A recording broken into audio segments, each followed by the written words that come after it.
के मित्रों, देवियों व सज्जनों, आप जानते हैं कल पहलगाम में धर्म को निशाना बनाते हुए आतंकवादियों द्वारा किए गए कायरतापूर्ण हमले में हमारे देश ने अनेक निर्दोष नागरिकों को खोया है। इस घोर अमानवीय कृत्य से हम सभी गहरे शोक और दर्द में हैं।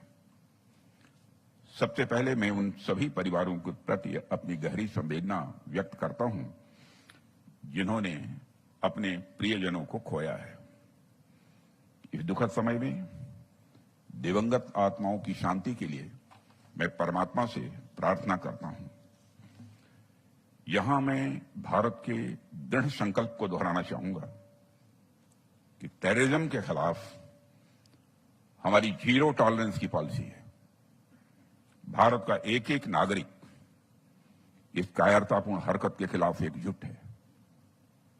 मैं इस मंच से देशवासियों को आश्वस्त करता हूं, घटना के मद्देनजर भारत सरकार वो हर कदम उठाएगी जो जरूरी और उपयुक्त होगा।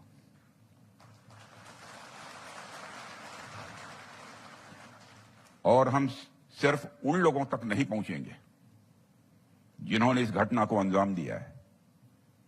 हम उन तक भी पहुंचेंगे जिन्होंने पर्दे के पीछे बैठकर हिंदुस्तान की सरजमी पर ऐसी नापाक हरकतों की साजिशें रची हैं।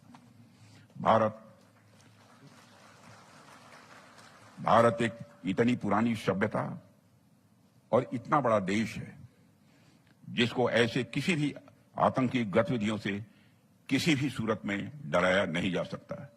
ऐसी हरकतों का जिम्मेदार और इसके जिम्मेदार लोगों को आने वाले कुछ ही समय में जोरदार तरीके से नजर आएगा। मैं देशवासियों को आश्वस्त करना चाहता हूं।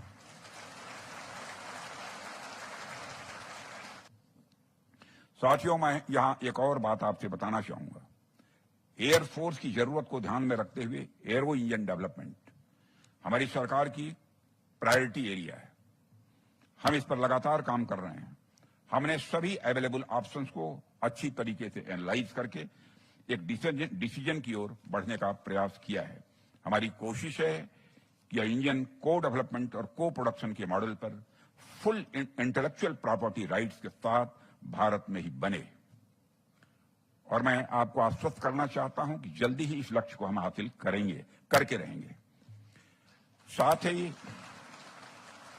ही यह हमारी स्पेशल ज्योग्राफिकल और स्ट्रेटेजिक रिक्वायरमेंट्स के अनुरूप हो।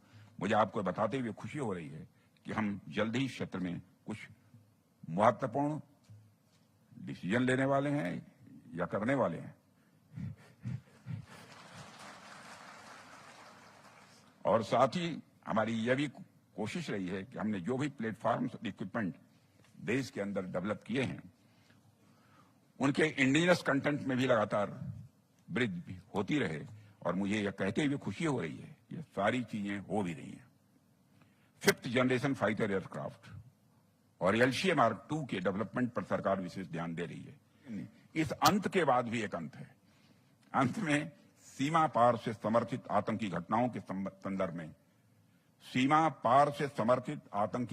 के संबंध में अपनी एक बात रखते हुए मैं अपना निवेदन यहां समाप्त करना चाहूंगा कि history is witness to the withering away of the nations, not due to the action of the adversary, but due to the result of their own misdeeds.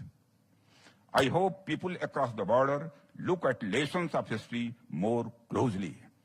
इतिहास गवाह है कि राष्ट्रों का पतन उनके दुश्मनों की हरकतों की वजह से नहीं बल्कि उनके अपने कुकर्मों की वजह से हुआ है। मुझे उम्मीद है कि सीमा पार के लोग इतिहास के इन लेसन्स को बड़े करीब से देखेंगे।